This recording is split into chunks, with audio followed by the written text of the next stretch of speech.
Hello everyone, welcome to the video lecture series of Distributed and Cloud Computing course. So in this course, we are going to see the concepts of distributed computing, and all the concepts which we are going to discuss in this video lecture series are being taken from the textbook set to be Distributed Computing, authored by Ajay and Mukesh Singhal. So in this particular lecture, we are going to see about the topic set to be definition of distributed computing. So now let's begin by understanding what we mean by a distributed system. So you just imagine a group of project or a group project.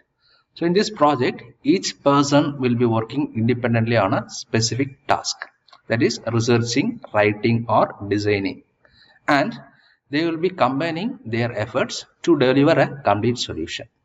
Similarly, a distributed system consists of multiple independent entities or multiple independent computers that work together to solve problems that are too big or complex for a single computer to handle by its own, or it will be somewhat difficult for a single computer to handle by its own.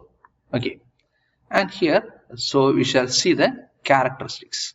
Okay, so what are the key characteristics of this particular distributed system?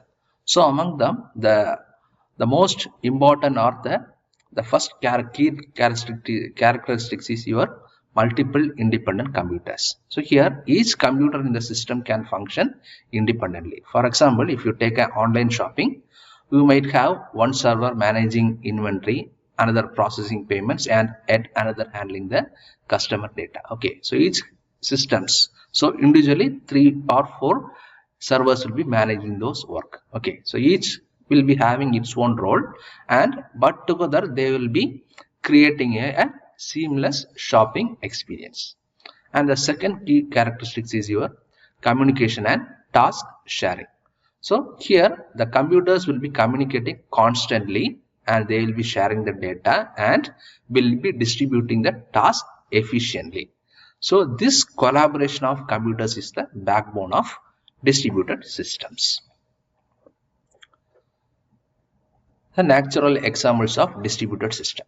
So nature has been a master of distributed systems long before the computer existence. So let us look at some of the fascinating examples. So the first among them is your school of fish.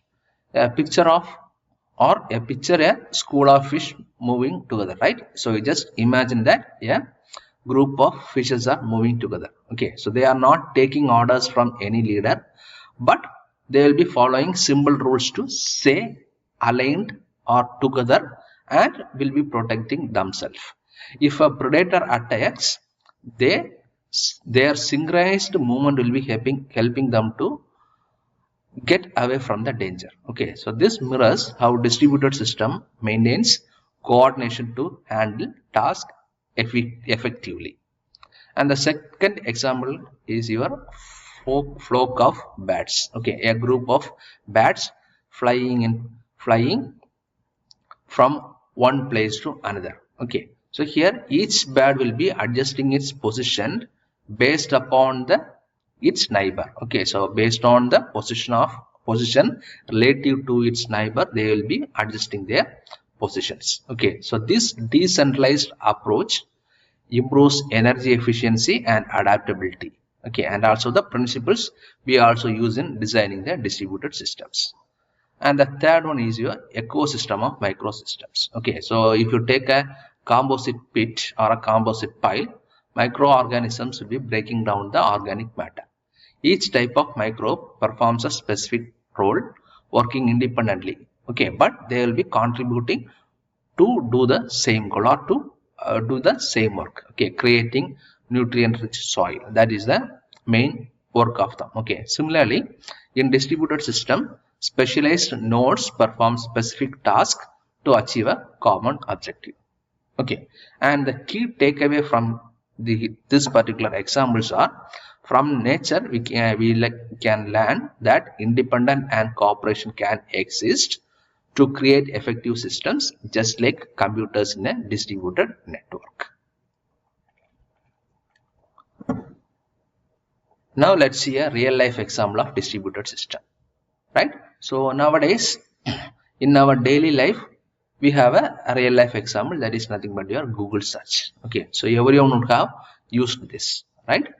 And how the Google search works is, when you type a search query, it sends to thousands of servers which are available worldwide, and each server processes a small part of the task, retrieving data, ranking the result, or applying filters. These results are then combined and sent back to you in a flash. The process is invisible to you but relies on an extensive distributed system. And the key advantage of this particular action is speed, fault tolerant, and scalability. Okay, so the speed in the sense, tasks are divided among many computers, making the system incredibly fast. And if you take the concept of fault tolerance, that is, if one system or if one server crashes, other will be taking the charge without affecting your experience of Google search. And scalability, as more number of users are there in the Google or doing the Google search, Google has the privilege for adding more servers to manage the load. Okay, so the analogy of this example is, you just think of an restaurant kitchen. Okay, so where chefs will be working on different part of a dish simultaneously. One will be making the sauce, another will be grilling the meat, and another will be preparing the side dishes. Okay, so but altogether they serve you a complete meal quickly and effectively. Formal definition of distributed system. Okay, now we shall divide or break down the formal definition of distributed system to make them more relatable. So you notice it when it breaks. Imagine your favorite video streaming app crashes because a server failed. That's a distributed system in action. It's only when someone goes wrong that we realize how much we rely on it.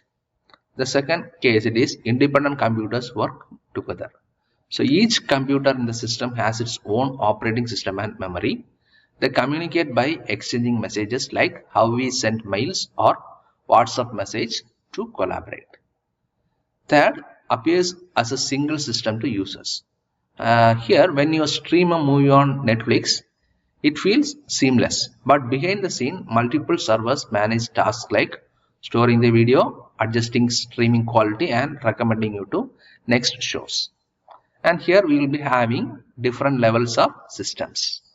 Among them, we have three categories. So one is weakly coupled, strongly coupled, and very tightly coupled.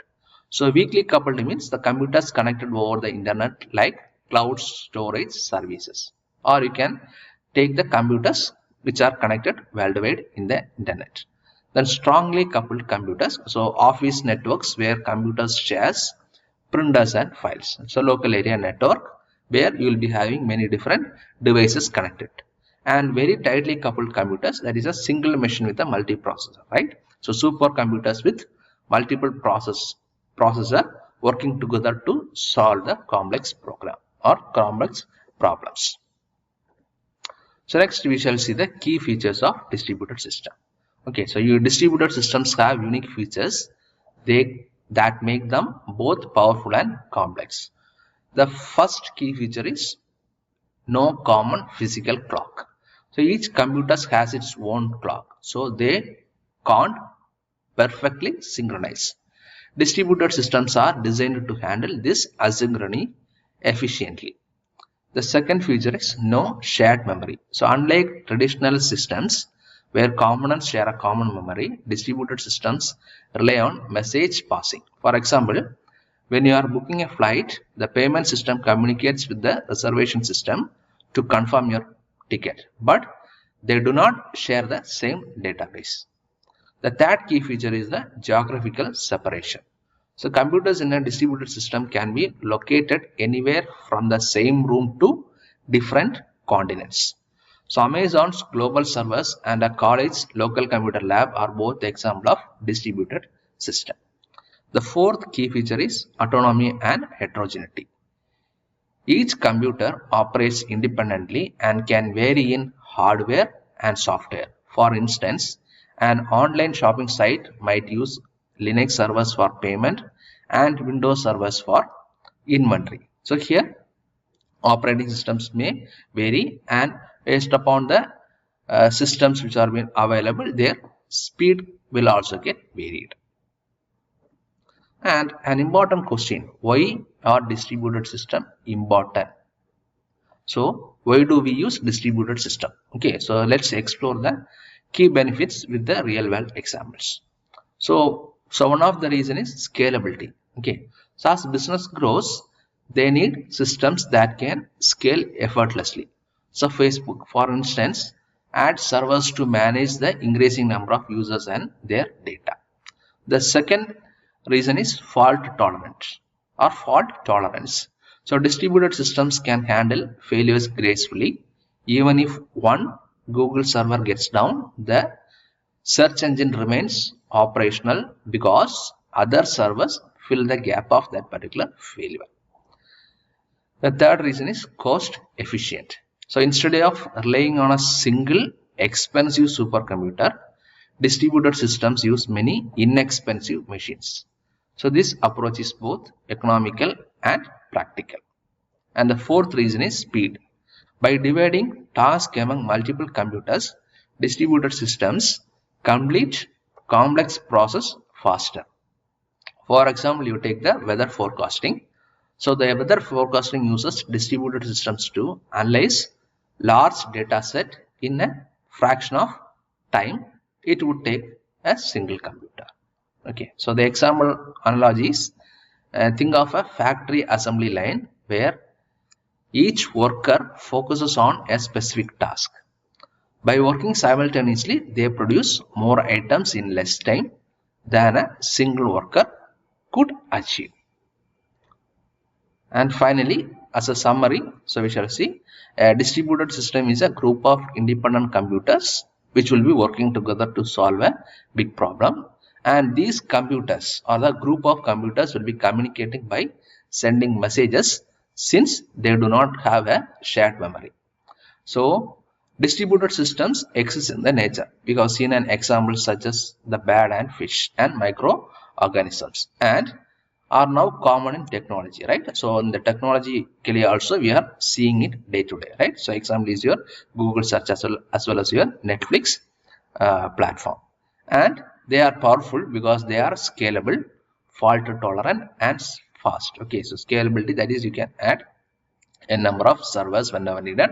Fault tolerant, if one server gets lost or if one server gets crashed, other server will be taking the charge and they will be doing. And since many machines are connected with each other, the work will be done fast.